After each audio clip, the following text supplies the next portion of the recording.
المساجد لله فلا تدعوا مع الله أحدا.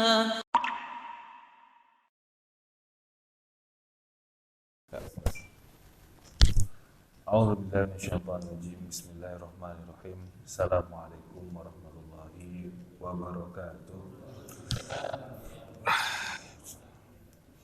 Ya Rabbi bil Mustafa balligh maqasidana waghfir lana ma madha ya wasi'al karami.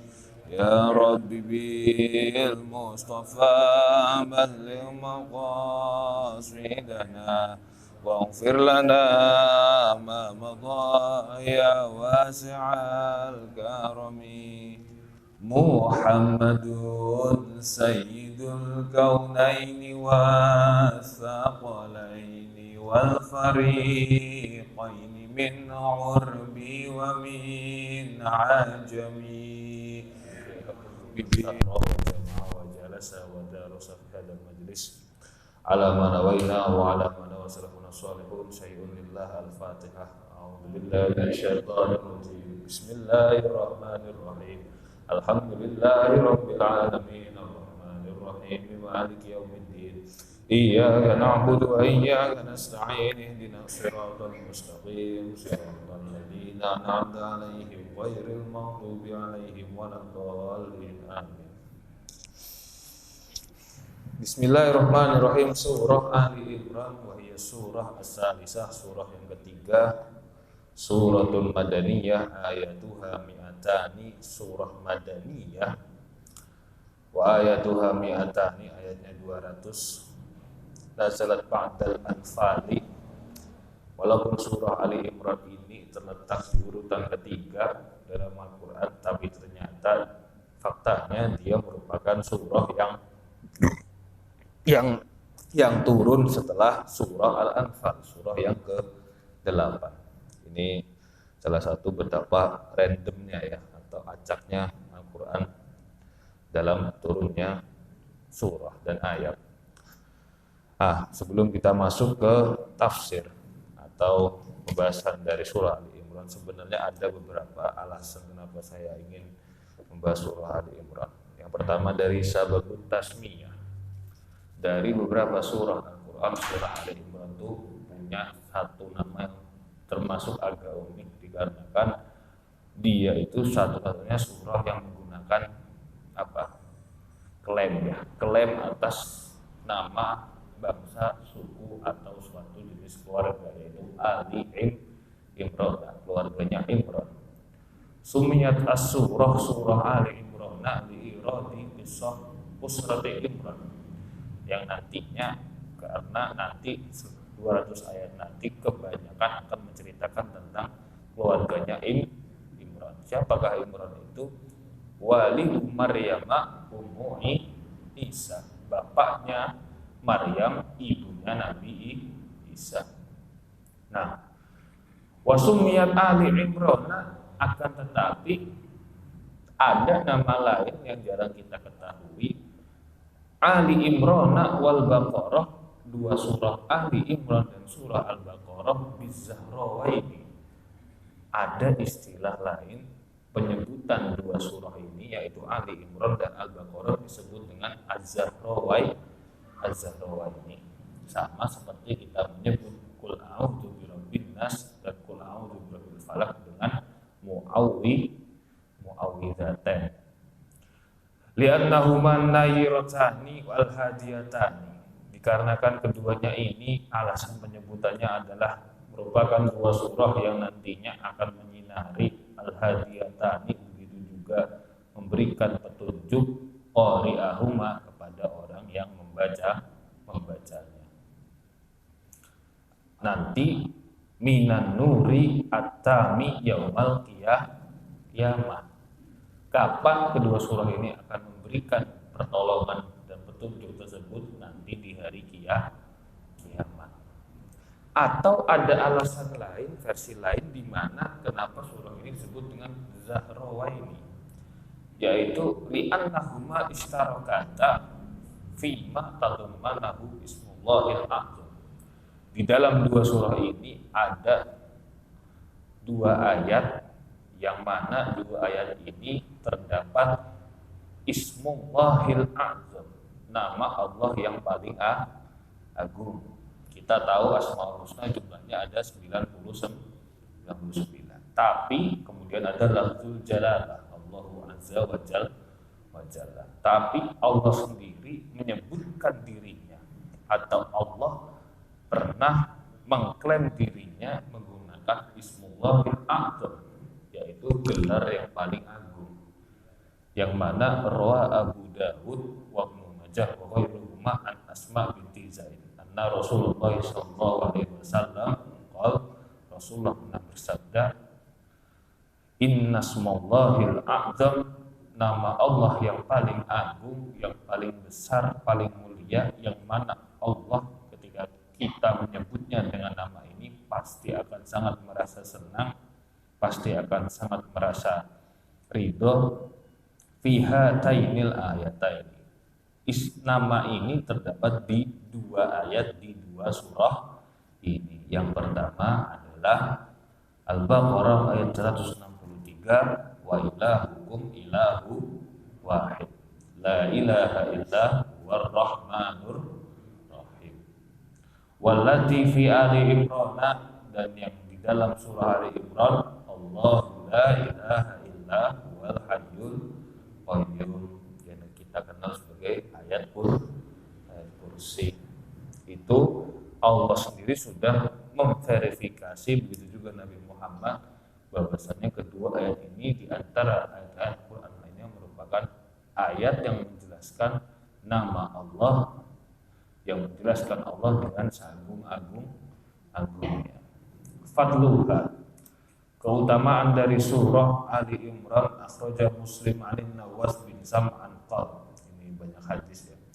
Qala sami'tu Nabiyya sallallahu alaihi wasallam yaqul, yu'ta yaumal qiyamah bil Qur'an. Nanti di hari kiamat itu didatangkanlah Al-Qur'an wa ahlihi, beserta orang-orang yang membacanya atau orang-orang yang sering berinteraksi dengan Al-Qur'an. Ini perbedaan antara ahlul Qur'an dan huffazul Qur'an adalah kalau huffazul Qur'an itu hanya sekedar menghafalkannya saja. Cuman kalau ahlul Qur'an itu dia merupakan orang-orang yang mungkin tidak setiap hari, cuman sering atau setiap ada kesempatan dia akan membaca Al-Qur'an, bergantung atau hatinya terikat terhadap Al-Qur'an. Sukanya surah juz amma ya dibaca juz amma, sukanya surah Yasin yang dibaca surah Yasin. Pokoknya dia ahli dari salah satu surah dari Al-Qur'an. Alladzina kanu ya'maluna bi, yang mana para pembaca tadi juga ikut mengamalkannya, meresapi ayat-ayatnya dan juga mengamalkannya. Akan tetapi firman ini atau sabda ini ada kelanjutannya, yaitu taqdumuhu surah Al-Baqarah wa Ali Imran.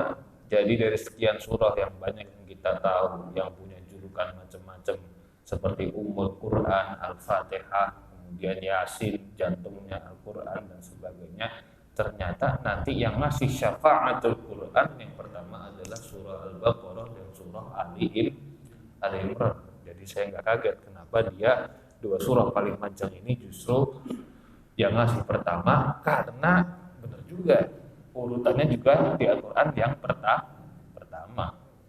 Wa kharaja aidun an Nabi Umamah al-Bahili qala sami'tu Rasulullah sallallahu alaihi wasallam yaqul. Ini hadis yang sering kita dengar dalam setiap kesempatan dakwah, ceramah, YouTube, TikTok, media sosial. Iqra'u al-Qur'ana, bacalah kalian semua para kaum muslimin Al-Qur'an. Fa innahu ya'ti yaumal qiyamah syafi'an li ashabi, karena sungguhnya Al-Qur'an itu ya'ti yaumal qiyamah, nanti akan datang di hari kiamat, syafi'an li ashabi, sebagai apa? termasuk bagian dari yang bisa mensyafaati. Quran itu bukan orang ya, susah juga maknainnya. Syafi'an kan artinya orang yang menolong. Syafi'an termasuk dari bagian atau makhluk yang bisa menolong li ashabih terhadap orang-orang yang ahlu Quran. Nah, itu kita sering dengar penggalannya. Jadi kalau ceramah motifnya di sini cetek nyampe li ashabih koma. Padahal versi lengkap hadisnya ai fi hadisin tawilin, di dalam redaksi hadis yang lebih panjang adalah Iqra'u Az-Zahrawaini. Yang dimaksud Nabi di sini adalah bacalah kalian semua surah Al-Imran dan surah Al-Baqarah. Jadi ternyata hadis itu adalah lanjutannya. Cuman biasanya dikutip sebagian. Al-Baqarah wa surah Ali-Imran. Fa innahuma ya'tiyani yaumal qiyamah ka'annahuma ghumamatani aw ka'annahuma ghayayatani. Karena sungguhnya keduanya nanti akan datang di hari kiamat bagaikan awan atau bagaikan mendung yang nanti ghumamatani akan menutupi kepala kita dari panasnya matahari yang katanya cuman beda sejengkal kepala, ya kan? Di yaumul hisab, di padang masa nanti matahari katanya di atas kepala cuman beda sejengkal. Nah, orang-orang yang membacanya sering atau pernah membacanya, insya Allah nanti menurut hadis ini akan diberikan naungan zillun, adem-adem ketika di padang mahsyar. Au ka'annahuma firqani min tayri sawafin, atau seakan-akan nanti kedua surah tersebut akan seperti kedua sayap burung yang melindungi anak-anaknya, kayak burung sedang mendekap anaknya yang masih kecil, sayap gitu loh. Tuhajjani an ashabihima iqra'u surah Al-Baqarah fa in akhdaha barakah. Bacalah kalian surah Al-Baqarah karena sungguhnya di dalamnya terdapat satu keberkahan, wa tarakaha hasrah, sedangkan bagi orang-orang yang suka meninggalkannya hasrah akan mendapatkan kesulitan. Tapi ini nggak berlaku ya kalau jadi imam tarawih, baca surah Al-Baqarah jamaah kabur ya kan, atau salat wajib full version tapi full 200 ayat. Jangan mentang-mentang ada hadis wa in akhdaha barakah wa tarakaha hasrah. Lu kalau dengerin atau baca surah Al-Baqarah berkah, lu kalau ninggalin nanti dapat sial. Gak usah deh, gak apa-apa, saya sial-sial juga nggak nyampe berdiri 1,5 jam. Nah lagi pula kan cuma sholat sunnah. Wala yastati'uha al-batalah. Yang terakhir agak unik. Di sini Nabi menjelaskan wala yastati'uha al-batalah. Batalah itu maknanya dukun. Dan para dukun dan para tukang sihir itu tidak bisa mengalahkan atau tidak bisa mengkanter surah Al-Baqarah. Itulah salah satu alasan juga kenapa Al-Baqarah itu kebanyakan ayatnya atau banyak bagian dari ayatnya sering digunakan untuk ayat-ayat ruqyah. Itu sudah dibuktikan sendiri ya, salah satunya tadi yaitu ayat kursi wa ilahukum ilahu wahid. Sementara kita masuk pembahasan dari surah Ali Imran, dia merupakan surah Madaniyah. Jadi secara garis besar nanti lebih banyak ke hukum ya. Tema pada malam ini adalah isbatut tauhidi wa inzalul kitabi. Penetapan pertama akan keesaan Allah wa inzalul kitabi, dan turunnya kitab Al-Qur'an. Bismillahirrahmanirrahim. Alif Lam Mim. Allahu la ilaha illa huwal hayyul qayyum nazzala 'alaikal kitaba bil haqqi musaddiqan lima baina yadayhi wa anzalal furqan Alif Lam Mim Allahu a'lamu bimuradih merupakan bagian dari ayat yang mutasyabih, samar maknanya, tidak boleh dimaknai atau ditafsiri dengan versi sendiri. Allahu la ilaha illa huwal hayyul qayyum. Allahu la ilaha, dialah Allah, la ilaha yang tiada Tuhan yang berhak disembah, illa huwa sama sekali kecuali Dia, al hayyu dialah zat yang maha hidup, al qayyum dan juga dialah zat yang maha menguasai, yang maha merajai atau yang maha ngomong sih. Bahasa Jawanya itu ngomong. Ya, melihara. Nazzala 'alaikal kitaba bil haqqi, telah menurunkan kepadamu wahai Muhammad al-kitaba. Al-kitaba di sini terdapat alif lam ma'rifat, maksudnya adalah Al-Qur'an. Bil haqqi, dengan hak, dengan benar, dengan nyata. Yang mana musaddiqal lima baina yadayhi, Allah menurunkan Al-Qur'an ini untuk membenarkan atau sebagai pembenar, sebagai legitimasi dari Allah lima baina yadayhi terhadap kitab-kitab. Dalam tafsirnya adalah kitab-kitab baina yadayhi yang diturunkan sebelumnya, yaitu Zabur, Taurat dan Injil. Pernah saya ceritakan dulu, saya masih ingat ketika saya pertama ngajar di sini, Quran itu turun sebagai bukti terakhir dari segala peringatan, janji dan ancaman Allah yang telah diberikan atau yang telah diceritakan semenjak dari Nabi Adam. Akan datangnya hari kiamat, akan datangnya Nabi akhir, akan datangnya satu kitab suci dan sebagainya. Nah, orang-orang kafir sampai diutusnya Nabi Muhammad dan sampai turunnya Al-Quran sama sekali tidak percaya akan hal tersebut. Karena itulah ketika Quran turun, tujuannya adalah untuk membenarkan apa yang ada di dalam kitab suci sebelumnya.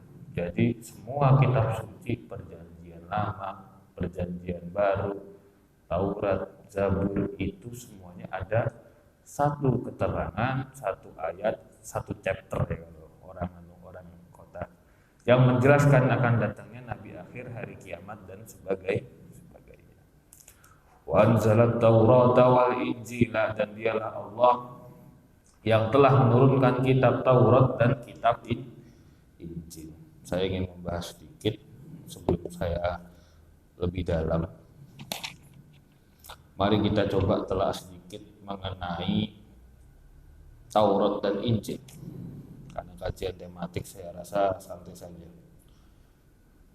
Kita kan sering mendengar atau hanya sering mendengar namanya saja, jarang ada yang melihat atau jarang ada yang membaca. Bagaimanakah sebenarnya Al-Quran itu mendefinisikan atau mengartikan, memaksudkan Taurat dan Injil itu bagaimana? At-Taurat kalimatun ibraniyatun ma'naha asy-syariah. Jadi Taurat atau Torah itu merupakan kalimat dalam bahasa Ibrani, bahasa Yahudi kuno, Hebrew. Maknaha asy-syariah, maknanya syariat, jalan agama. Syariatul Islam itu bukan syariatul Islam, syariatul Yahudiyah itu merupakan makna asli dari nama kitab Taurat, jalan beragamanya orang Yahudi. Berarti sebenarnya nama tersebut juga bukan nama yang asal-asalan gitu loh. Wa tastamilu ala khamsati asfarid, ini sekedar pengetahuan saja. Terdiri dari 5 sifir, 5 bagian, 5 chapter. Sifirul takwini, sifirul khuruji, sifirul lawaini, wa sifirul adad, wa sifirul tasniyah. Sifirul takwini, sebentar.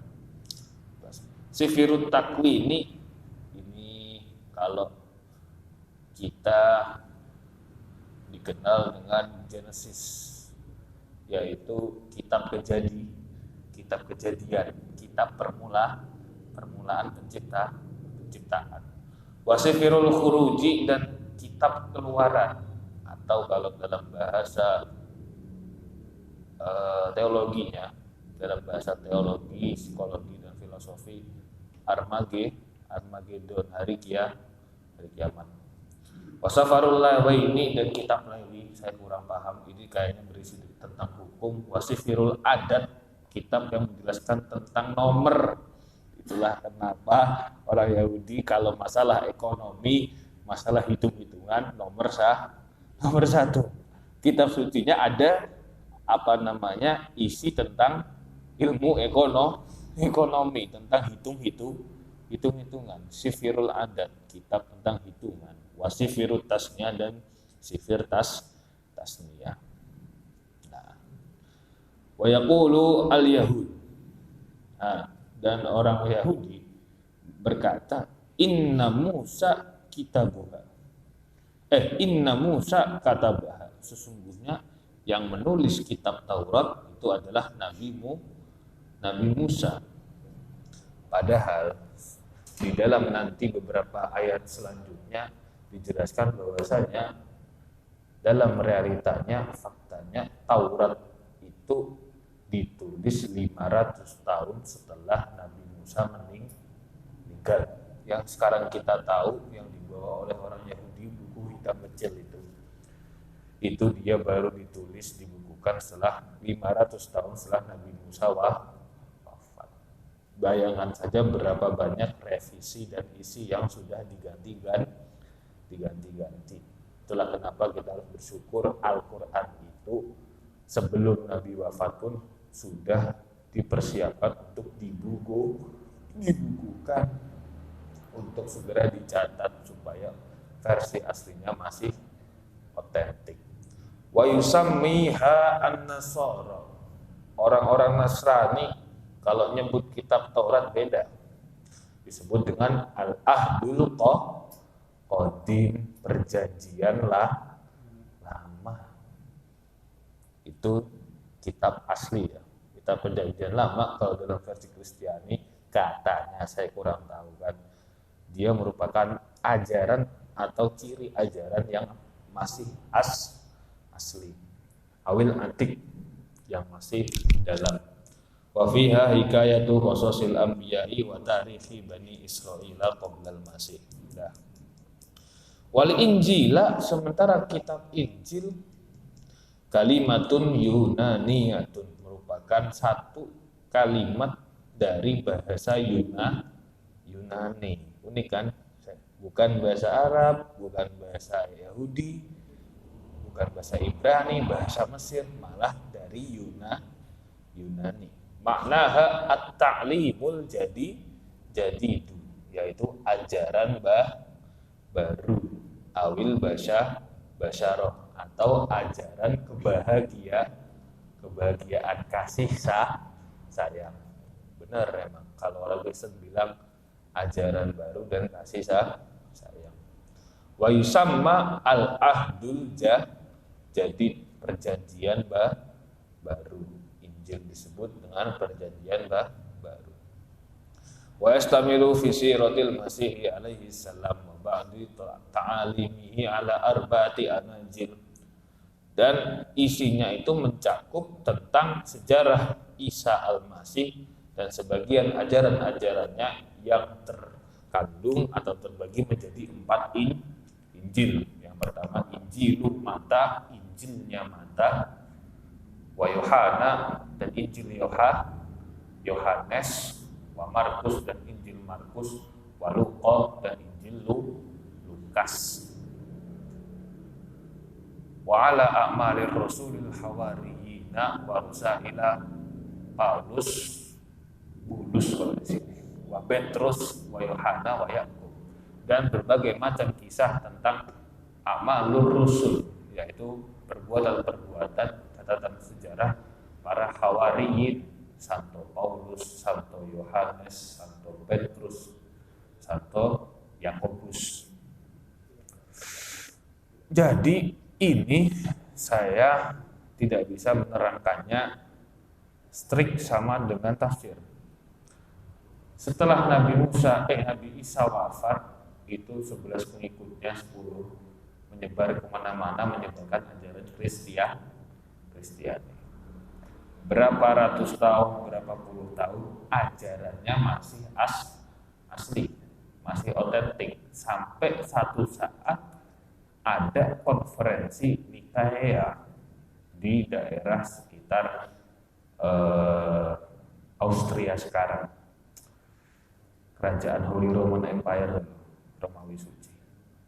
Itu di dekat Yunani. Jadi seluruh pemuka agama Kristen berkumpul dalam satu konferensi, entah itu Ortodok Barat, Katolik, Kristiani, versi Paus, versi kardinal dan sebagainya, berkumpul untuk mempatenkan satu agama baru yang disebut dengan agama Kristen. Jadi nggak heran nama kitab sucinya itu bukan diambil dari bahasa Arab, tapi dari bahasa Yunani. Kejadiannya seperti itu. Nah, kemudian wahia kalimatun kulluha maktubatun ba'da qarnin au qarnaini min wafatil Masihi. Injil itu ditulis, dibukukan setelah 1 atau 2 abad setelah kematiannya Nabi Isa. Walaysa laha sanadun muttasilun ila kadibiha. Tidak ada mata rantai sanad keilmuan yang jelas siapa penulisnya. Kalau kita kan jelas. Aku bisa dipertanggungjawabkan siapa penulisnya. Rosem Usmani versi Khalifah Utsman bin Affan. Sekretarisnya juga jelas, Zaid bin Haris. Nah, itu sahabat-sahabat yang menulisnya jelas, sanadnya terjaga, mata rantai keilmuannya terjaga. Itu sedikit, saya juga agak kaget dalam kitab tafsir bisa ada penjelasan yang bahkan sangat rinci ya mengenai agama lain. Itulah senangnya saya kalau ngaji tafsir itu unik, pasti ada satu pengetahuan baru yang berbeda. Biasanya kalau kitab lain itu bisa ditebak, ustadznya mau nyampein udah pernah nih. Wa Tauratu fi warfil Qur'ani. Nah, sekarang bagaimana kita orang muslim menyikapi atau bagaimana cara kita berperspektif dalam Quran? Menurut Quran, Taurat itu simpel aja, gak usahlah diartiin macam-macam. Ma anzalallahu ala Musa, kitab yang diturunkan kepada Nabi Musa. Wal injilu ma auhahullahu ila Isa alaihis salam. Pokoknya kitab yang diturunkan kepada Nabi Isa. Titik, simple.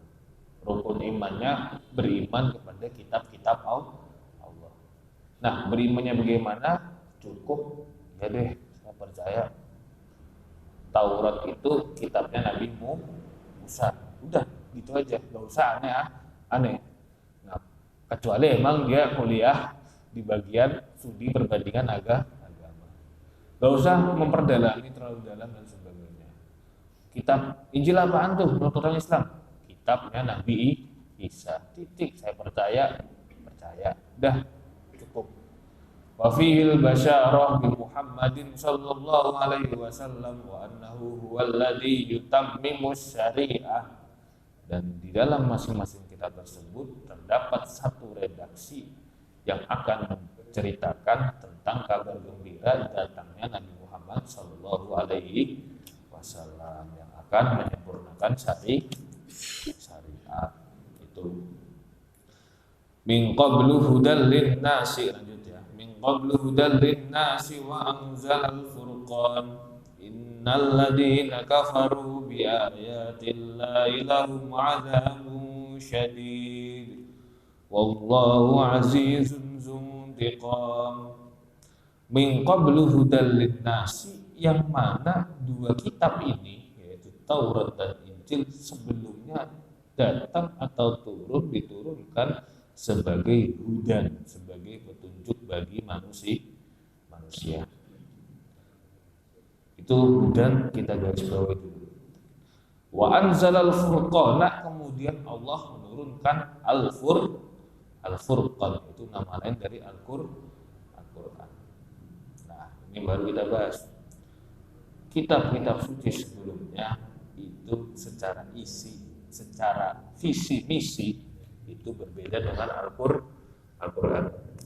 Hudal linnasi, kitab Taurat dan kitab Injil itu kebanyakan isinya berupa perintah, petunjuk dan sebagainya, atau the way of life ya, cara-cara hidup. Itulah kenapa Quran di sini mendefinisikannya sebagai hudal linnasi. Tapi berbeda dengan Al-Qur'an. Wa anzalal furqana, yang kita ketahui bahwasanya Al-Furqan adalah fariqu bainal haqqi wal batil.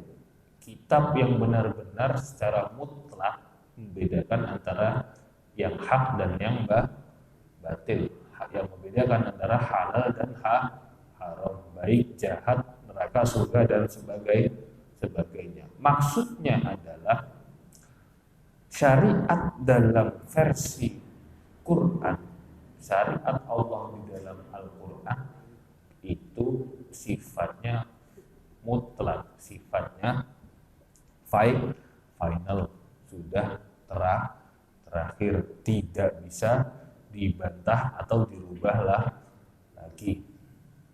Kalau sebelumnya itu masih abu-abu, nggak jelas, syariatnya jelas, hukumnya jelas.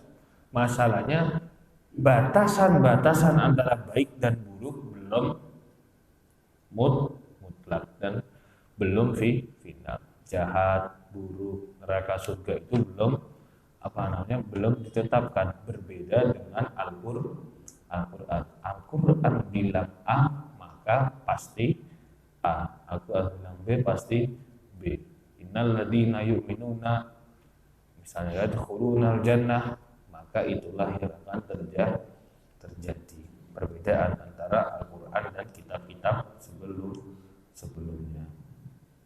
Innal ladzina kafaru bi ayatillahi, karena sungguhnya orang-orang kafir atau orang-orang yang mengingkari ayat-ayat kami, tanda-tanda kekuasaan kami Allah, lahum adzabun syadid, bagi mereka nanti terdapat siksaan yang sangat pedih. Wallahu azizun dzuntiqam, dan dialah Allah azizun, zat yang maha kuasa, dzuntiqamin, dan juga memiliki siksaan yang kuat. Jam berapa ini? Wallahu azizun dzuntiqam.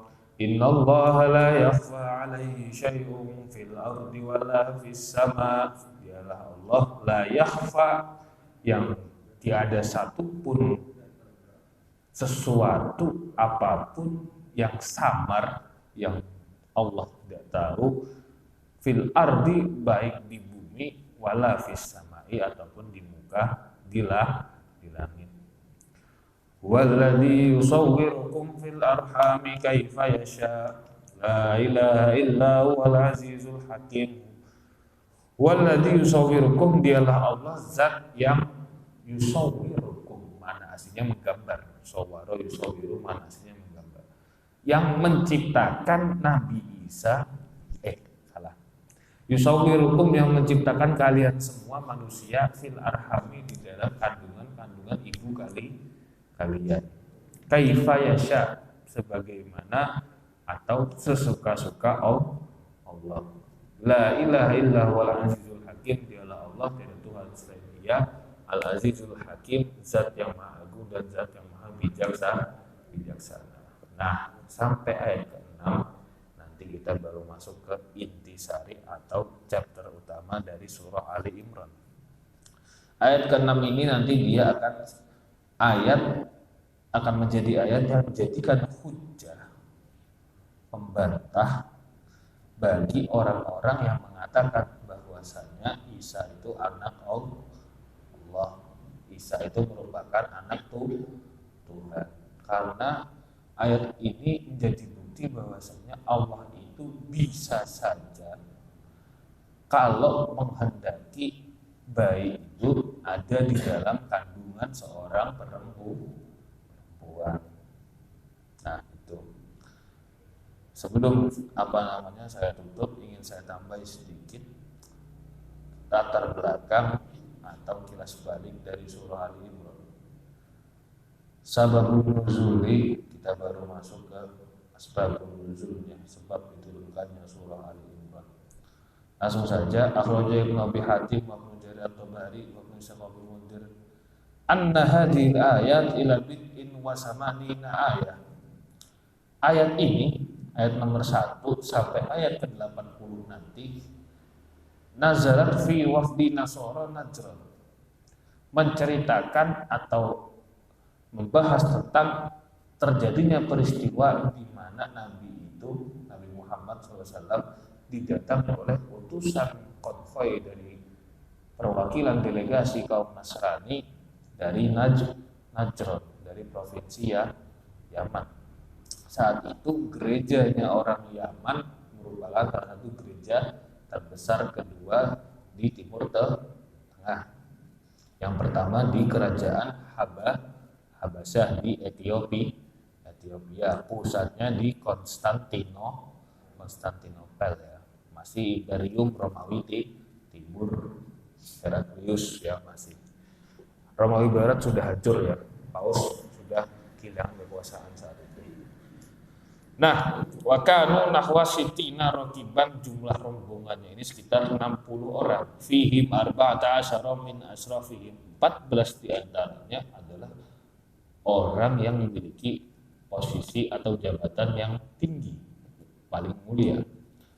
Kalau dalam strata sekarang itu setara dengan kardinal, di bawah paus, calon-calon paus baru. Wa ala ra'sihim amiruhum wa waziruhum wa habruhum, dan para pendeta, pastor, pokoknya sampai ke bawah lah, strata paling bawah juga. Wa khasamuhu fi Isa bin Maryam, tujuannya mendatangi Nabi Muhammad adalah untuk berdebat dengan Nabi Muhammad mengenai Isa bin Maryam, mengenai Nabi Isa. Wa qalu lahu man abuhu, dan mereka bertanya kepada Nabi, man abuhu, siapakah bapaknya Nabi Isa. Ada nabi baru nih, kita tes saja pengetahuannya tentang nabi-nabi sebelumnya, Isa sebelumnya. Wa takallama minhum salasa. Ini hebatnya Al-Quran dan hebatnya tafsir, hebatnya para ulama-ulama kita dulu menjelaskannya secara detail, dan itulah yang terjadi sekarang saat ini. Ada 3 golongan, jadi walaupun utusannya itu berangkatnya bareng, ternyata mereka itu terbagi menjadi 3 golongan atau 3 fraksi. Yang pertama, famarrotan qalu, golongan yang pertama, fraksi pertama bertanyanya seperti ini, atau jawabnya seperti ini: Isa ibnu Maryam ilahun, Nabi Isa Tuhan, li'annahu yuhyil mauta, karena dia merupakan orang yang bisa menghidupkan orang yang mati. Kira-kira dari sekian mazhab Kristen ini yang mana? Kristen Protestan. Watarotan huwa ibnullah, dan satu fraksi yang lain menjawab pertanyaan Nabi tadi dengan jawaban huwa ibnullah idlam yakun lahu abun, di Nabi Isa itu merupakan anak Allah walaupun tidak memiliki bapak. Jadi kira-kira fraksi Kristen yang mana kalau sekarang? Kristen Katolik. Wa taratan huwa salisu salasah liqaulihi ta'ala qulna wa fa'alna. Dan yang terakhir menjawab pertanyaan Nabi dengan jawaban huwa salisu salasa, dialah yang ketiga dari tiga konsep trinitas Kristen, Tuhan Allah, Bunda Maryam, dan Isa. Ini merupakan fraksi Kristen murni atau Kristen ortodok. Walau kana wahidan laqala qultu wa fa'altu. Nah, inilah ternyata zaman dulu Kristen itu sudah terbagi menjadi 3 golongan yang berbeda. Wa qalu 'alallahil kadhiba wal buhtan. Fa qala lahumun nabi. Kemudian Nabi menjawab, alastum ta'lamuna annahu la yakuna waladun illa wa huwa yusbihu abahu. Ketika Nabi dites, Nabi ngetes balik. Bukankah kalian semua sudah tahu bahwasanya tidaklah mungkin ada anak yang lahir tanpa mirip bapaknya? Qalu bala, mereka menjawab, oh ya benar, udah pasti tuh. Kalau emang benar anaknya pasti mirip sama bapaknya. Nah, pertanyaan itu kan pertanyaan yang sekilas simpel, cuman menjebak. Masalahnya saat itu Nabi Isa mirip dengan siapa? Tidak ada satupun laki-laki di Bani Israil saat itu yang mirip dengan Nabi Isa. Membuktikan bahwasanya Maryam tidak berzina dengan seorang pun, gitu loh. Itu merupakan pertanyaan logika cerdas yang digunakan oleh Nabi. Kemudian juga selanjutnya qala alastum ta'lamuna anna rabbana hayyun la yamutu wa anna Isa ata alaihi fana. Bukankah kalian sudah tahu bahwasanya Tuhan kita atau satu entitas yang kita akui sebagai Tuhan adalah zat yang bisa menghidupkan, yang hidup, yang tidak akan mati, selama-lamanya ada.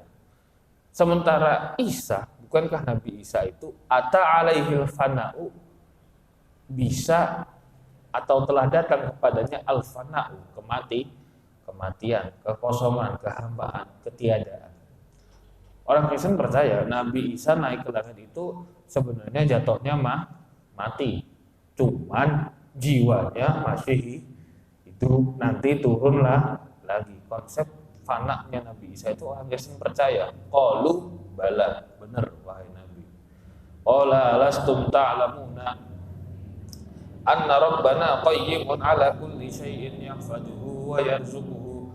Bukankah kalian sudah tahu bahwasanya Nabi Muhammad bahwasanya Tuhan kami dialah zat yang maha mencukupi, meliputi, memberikan rezeki terhadap segala sesuatu, menjaganya, memeliharanya, dan juga memberinya makan, rezeki, dan sebagainya. Qalu bala.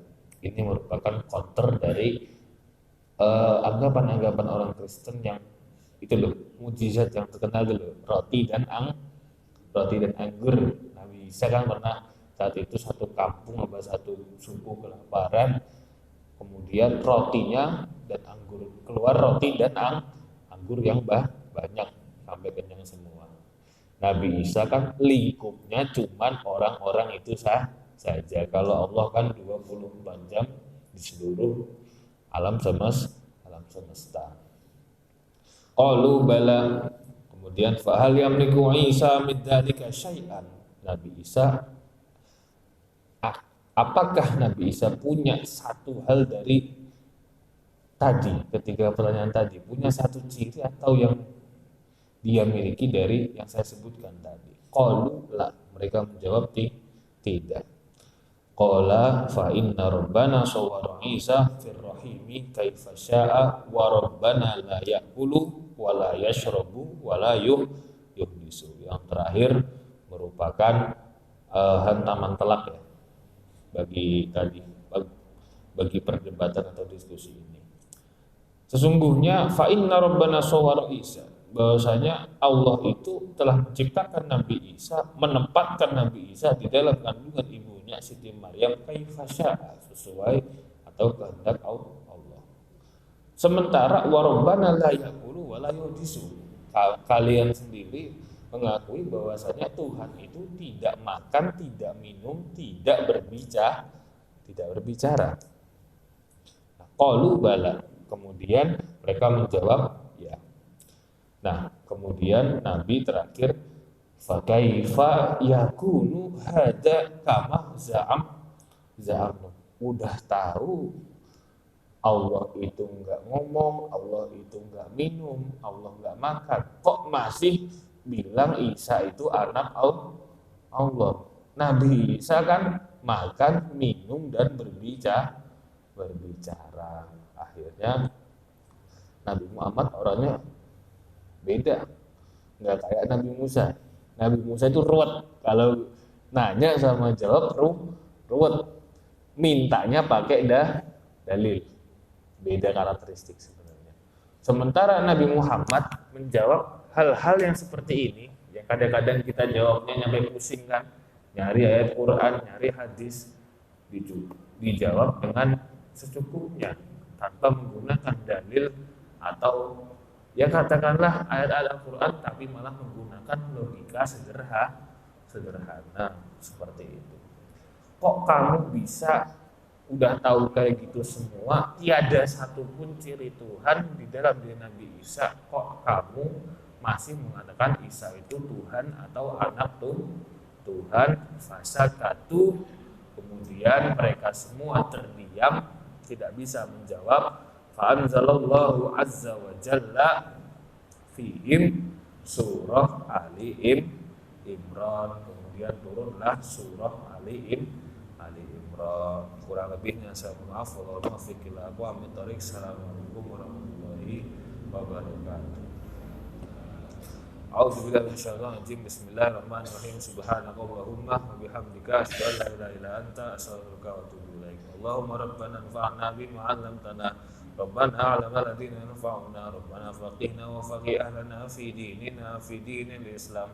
Rabbana tawassalna bil ilmi wa ta'limi wa ta'allumi. Allahumma la tada' lana fi majlisina hadha, la tada' lana dhanban illa ghafarta, wa la hamman illa farasta, wa la daynan illa qadaita, wa la maridan illa syafaita, wa la hajatan min hawaijid dunya wal akhirah illa qadaitaha wa yasartaha ya arhamar rahimin. Wa sallallahu ala sayyidina Muhammadin wa sallam, walhamdulillahi rabbil alamin. Assalamualaikum warahmatullahi wabarakatuh.